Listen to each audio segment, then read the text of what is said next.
Why does nighttime make it worse?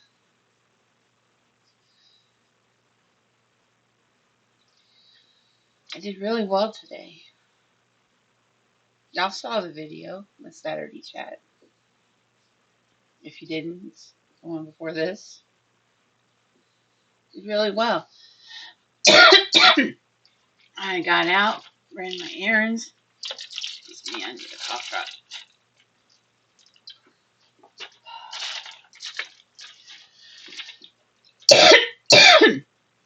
Excuse me.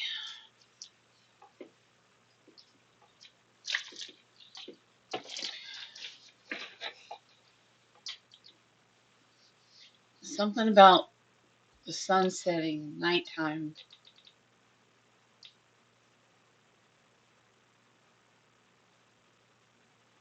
What is that? Does anyone have an answer for that? Like, why does grief and sadness, depression, whatever, why does it seem to get worse at night? I don't know, but it does. And this chair is getting on my nerves. Oh, with its little creaking sounds and stuff.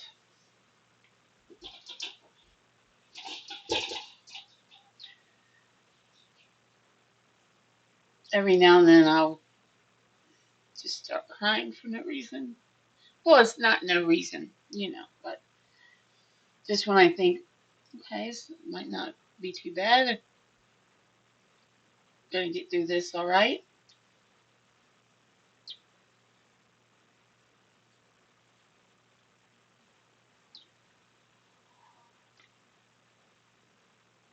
My,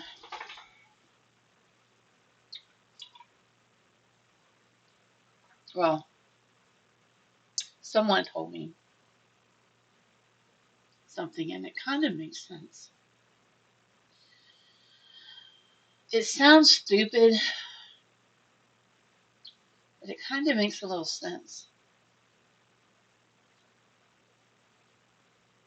See, if you've seen some of my earlier videos where I talk about us growing up and my mom, her leaving us and stuff, then you'll understand what I'm about to tell you.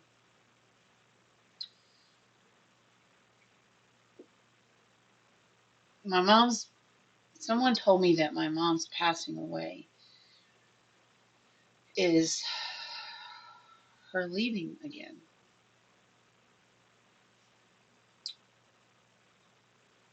And I think on some level,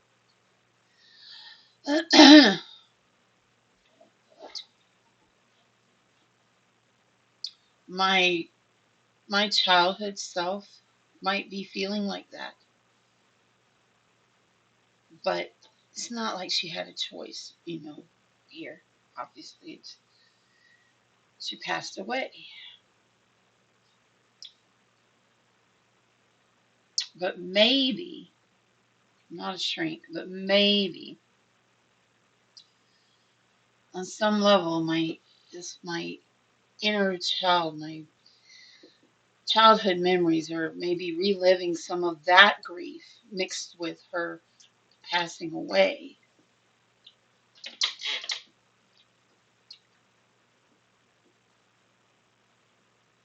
I don't know.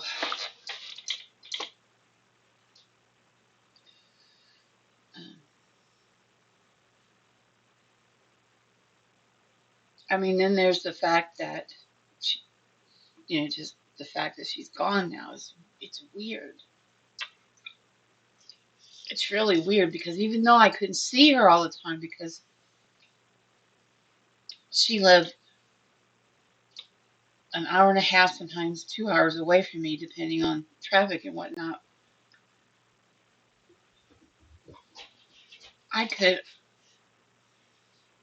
I could always pick up the phone, and we kept in touch over Messenger and things and that. She she called me one day, not too long before she went into the hospital, and she said, I just want to talk to one of my girls. And I think she knew something was seriously wrong with her,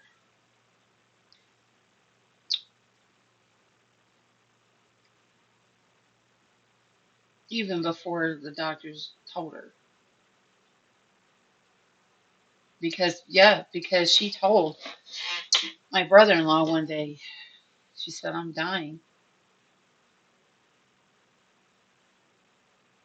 This was before she even went to the emergency room.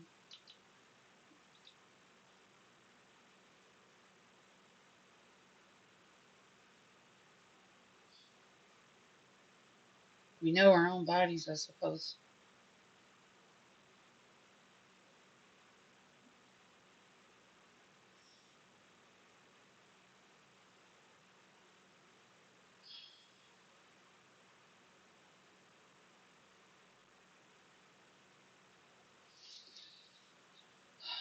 I'm just rambling here, guys. This is just, I'm here alone.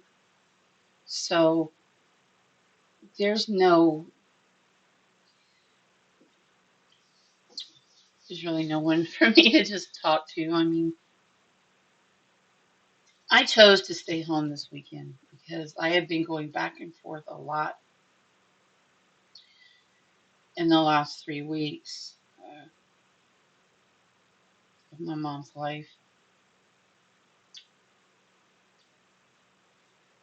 I really wish now that I had just closed, but there was no way to know how long, you know, she had.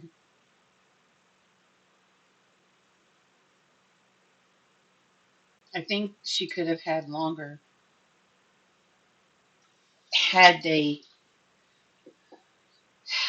I don't know, had they done more, but I can't play that game in my head. If she stayed in the hospital, I think she would have had longer, or at the very least, not gone out the way she did. But I can't play those things in my head because it brings up feelings of hurt, anger. Um, it will just drive you crazy, and it won't bring her back.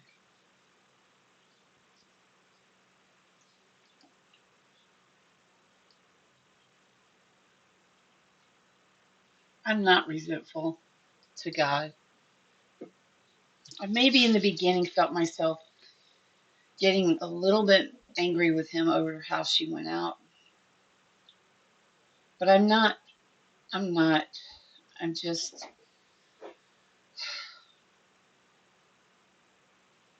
I'm just so glad that she's not hurting anymore.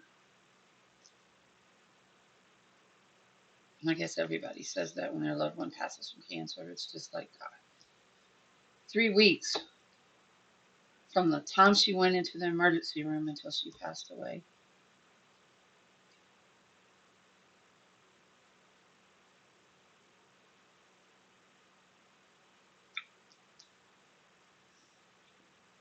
And the worst part is that probably could have been,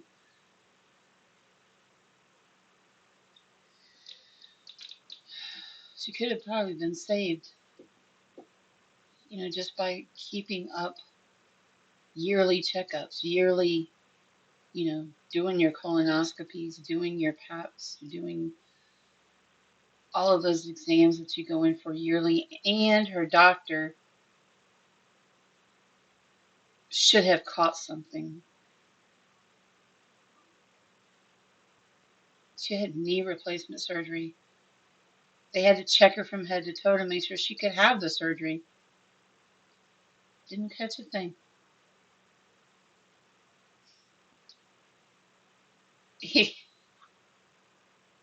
Even my mom's last few hours, I think I asked my sister about her blood pressure The morning she passed, an hour before she passed, I was on video, and I was asking about her blood pressure and stuff, which everything seemed fine at that point. My mom's body never really showed typical signs of dying, you know?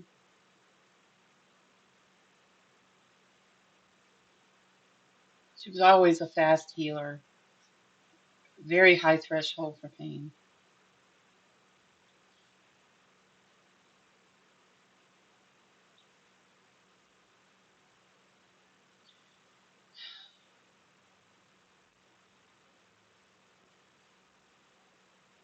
It's just weird knowing that she's not in the world anymore because, you know, you always felt like you had that safety net somehow. That officially makes me the oldest person in our family.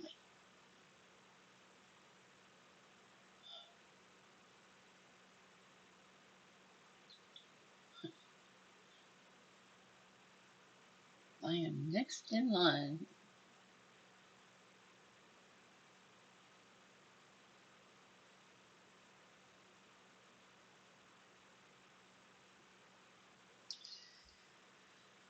Oh, it's funny though. I've always learned something from each death, and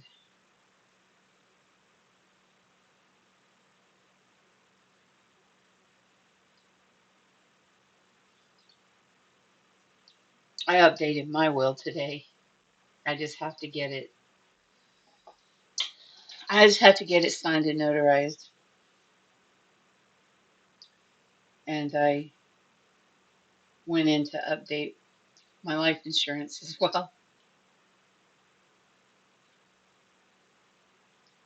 Dying is an expensive business.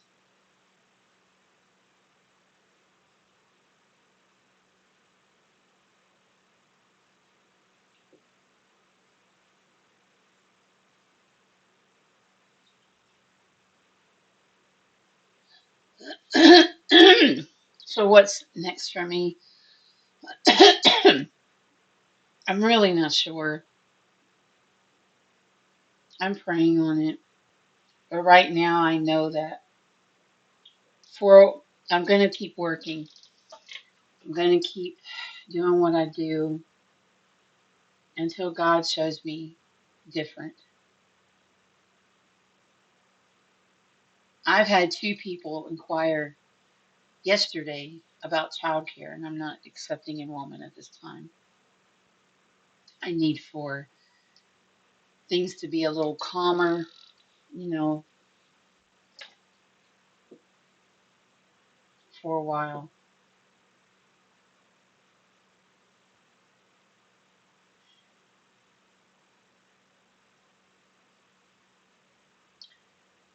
Yeah, nighttime sure does bring it on. I sent a message to my doctor today for a referral for counseling or therapy. I think it's a good idea. And I will be writing a new book. I wrote a book when my dad passed away. I miss my daddy in him. My niece sat across the table from me one evening and she said, "So when is I Miss My Mommy coming out?" And it's funny she said that because I had already been thinking about it.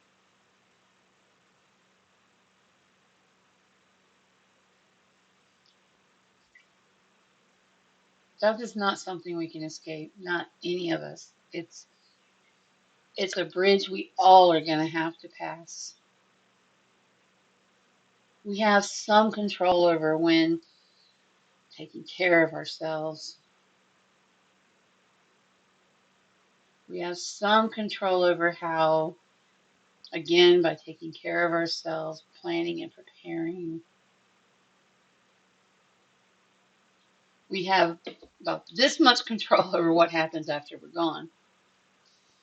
We can leave behind wills and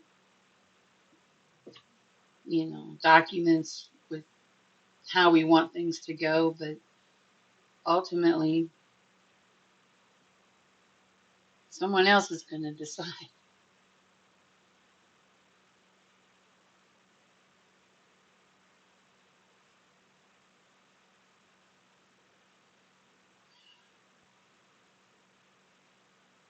And all of the material things that you acquire in your life, when we were asking my mom while she's in the hospital, have any words of wisdom for us?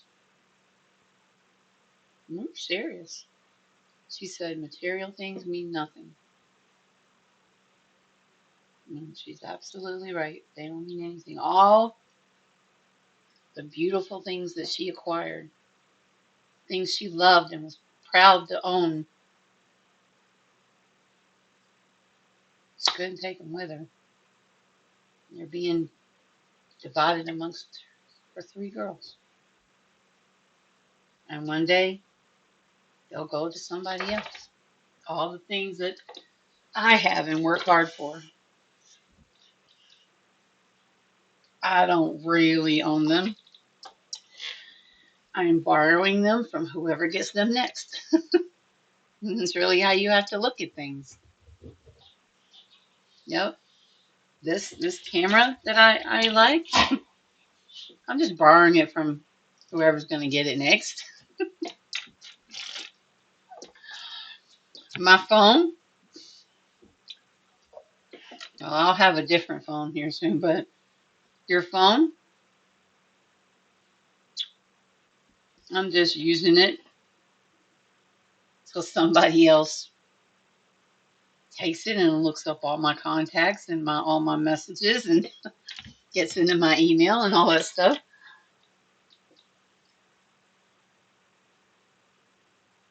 All my Elvis stuff, all my teapots. Just borrowing those things until they go to the next person. Jewelry that belonged to my mom, I'm just borrowing them from whoever's going to get them next. That's really all we do.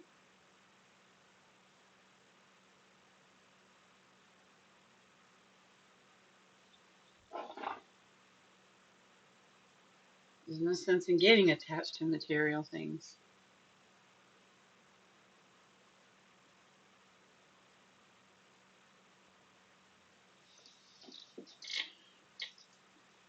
Like my mom said, they don't mean anything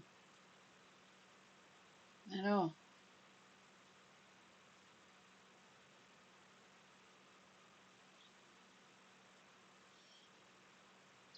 And take care of yourself. Keep up with your checkups. That was her other piece of advice.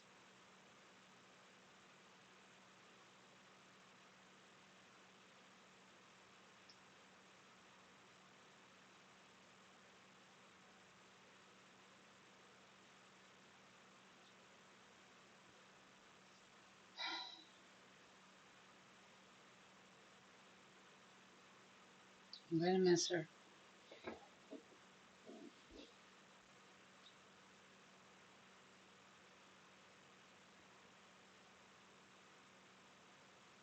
Yeah, thanks for letting me get on here and just sometimes when I need to just talk to someone and there's no one around. I know I always have my YouTube family. Thank you guys.